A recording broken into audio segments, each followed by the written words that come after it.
Donc je t'invite à appeler Mika, on va enchaîner avec le rugby, quart de finale de Champions Cup, avec notamment un match qu'on a peut-être Christensen, il s'est cru en quart de finale de Champions Cup.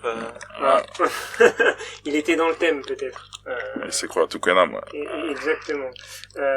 Et donc oui, je disais les quarts de finale de la Coupe d'Europe de rugby, quarts de finale qui se sont joués ce week-end, pardon. Et on a Mika au téléphone pour en parler. Salut Mika. Salut l'équipe. Comment tu vas? Ouais, écoute, ça va bien, vous? Ouais, ça va. Tu m'as l'air fatigué un petit peu là. Hein. Non, fatigué parce que c'est un gros week-end de rugby, tu vois, ça m'a épuisé de regarder tout ça. Justement. On dirait ta voix à la dernière Coupe du Monde, ça fait peur.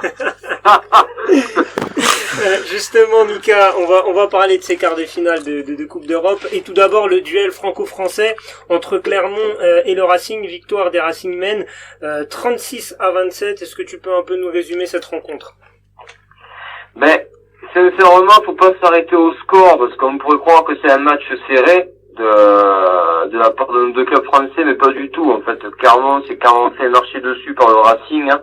Le Racing qui menait, je crois, à la 60e minute, il menait 36 à 15, quelque chose comme ça. Enfin, ils avaient déjà creusé le score largement.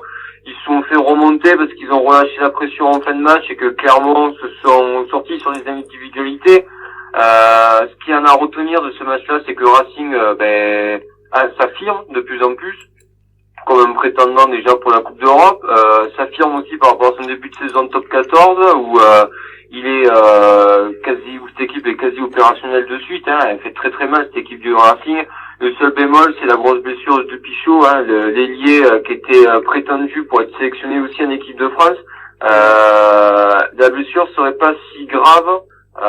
Mais pour l'instant on n'en sait pas plus, mais on espère en tout cas qu'il va vite s'en remettre parce que c'est un très bon joueur.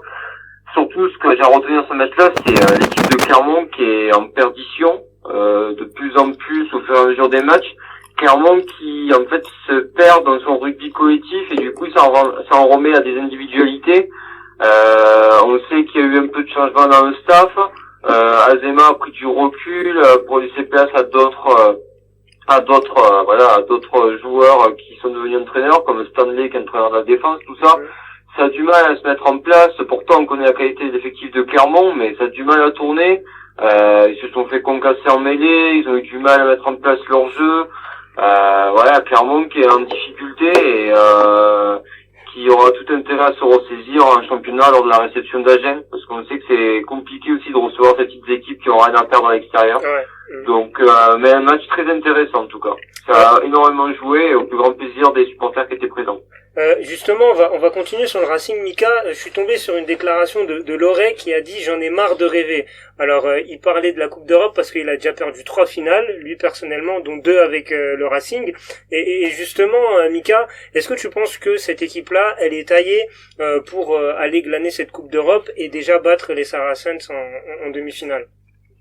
Alors, cette équipe-là est taillée parce qu'en fait, on retrouve toujours un peu le même effectif sur cette rotation autour du Racing. Le Racing qui se base aussi beaucoup sur son centre de formation. On retrouve énormément de joueurs.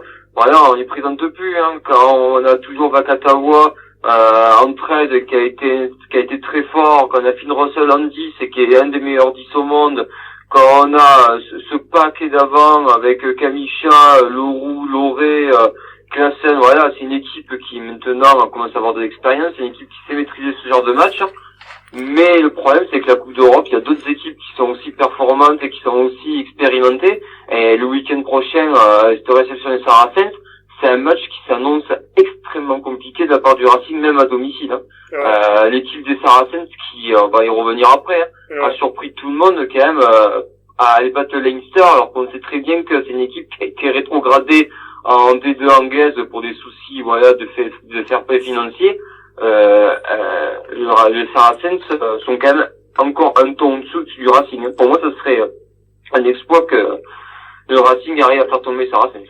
Ah oui, pour toi, c'est un exploit. Mais justement, comment les Saracens ont réussi à battre le Leinster, qui est quand même une équipe qui était favorite dans cette Coupe d'Europe? Qu'est-ce qui a fait la différence? Eh bien, ce qui a fait la différence, c'est que déjà, on peut reprocher beaucoup de choses aux Saracens, mais on peut dire qu'ils ont une équipe extrêmement loyale. Parce Ouais. qu'il y a beaucoup de joueurs qui sont restés. Il y en a qui ont été prêtés pour revenir quand les Saracens vont remonter. Mais enfin, les Saracens, c'est pas une équipe de bébés qu'ils ont alignée, hein, parce que c'est une équipe d'internationaux. Hein. Le grand absent des Saracens, c'était Owen Farrell qui était suspendu parce qu'il avait fait un plaquage monstrueux sur un des joueurs, justement, lors d'une rencontre de la Ligue. Voilà, qui a été suspendu à juste titre, hein, qui a été remplacé par Good, qui a été juste monstrueux, en numéro 2, Ouais. en 10, donc c'est dire la qualité de l'effectif des Saracens. Pour l'instant, ils n'ont pas encore joué en D2 anglaise parce qu'ils doivent finir leur championnat, c'est pour ça qu'ils sont encore prêts. Ouais. Ils n'ont pas été du tout chamboulés par ce qui leur est arrivé, c'est justement, je pense que ça les a ressoudés pour un objectif commun, voilà, de se venger un petit peu de ce qui leur arrive, c'est de gagner cette Coupe d'Europe avant de passer une année un petit peu à blanc et de remonter pour retrouver les sommets. Hein. Mais Ouais. je pense qu'ils ont un objectif commun, ça s'est vu face au Leinster, où la première mi-temps, mais ils ont déroulé comme jamais, 22-0 en première mi-temps, un jeu huilé, un paquet d'avant monstrueux. Pourtant, on connaît les qualités du Leinster, hein, cette équipe irlandaise qui est réputée pour son jeu au sol incroyable et sa capacité à défendre. Mais ça n'empêche que face à la qualité des Saracens, l'écart était trop gros pour que Leinster puisse revenir au score. Ouais, on va enchaîner Mika avec Toulouse qui s'est largement imposé face à l'Ulster 36-8. Est-ce que c'est logique de voir Toulouse écraser cet adversaire que personnellement je ne connais pas, je vais être honnête, mais est-ce que c'est logique de voir Toulouse battre largement cet adversaire? Non, mais ce qui est incroyable, c'est le niveau de Toulouse. Justement, on parlait des difficultés des clubs français en préparation physique pour le Covid, mais cette Coupe d'Europe, mais ça a effacé carrément toutes les préparations physiques, tous les doutes qu'on pouvait avoir. Ça a transformé ces équipes, cette Coupe d'Europe.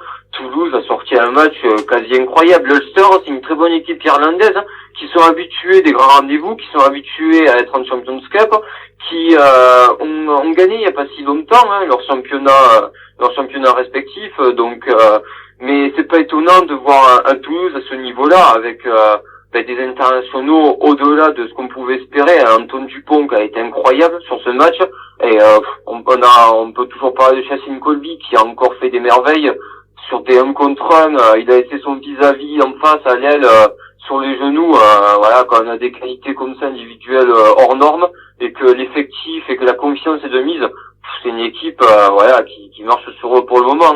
Franchement, ça joue tout le temps debout, ils prennent des risques à jouer debout, à se lancer la balle, à tenter des choses, mais c'est ce qui fait qu'on aime ce sport, c'est ce qui fait aussi qu'on aime voir ce genre de match, et voilà, il n'y a pas eu photo, et c'est amplement justifié que Toulouse écrase l'équipe de l'Ulster. Ouais, Toulouse qu'on retrouvera en demi-finale face à Exeter, et du coup les demi-finales, Mika, ce sera dès la semaine prochaine. Hein. C'est ça, c'est la semaine prochaine, on n'a pas le temps de s'ennuyer.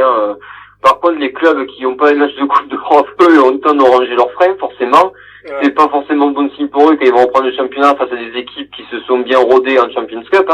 Mais le week-end prochain, on a des très très gros matchs. Voilà, le Racing qui va recevoir les Saracens, Toulouse qui va recevoir Exeter qui est une très très grosse équipe anglaise, qui faut ces métiers d'Exeter, ça fait 3 ou 4 années qui, avec leur centre de formation, a construit une équipe très efficace, très solide.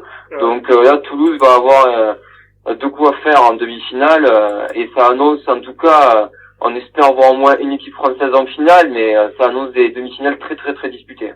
C'est ce qu'on va suivre avec toi, du coup, Mika, et on te retrouve dès la semaine prochaine pour débriefer ces 2 demi-finales. Bonne soirée à toi, Mika, et puis Et bonne soirée à vous aussi.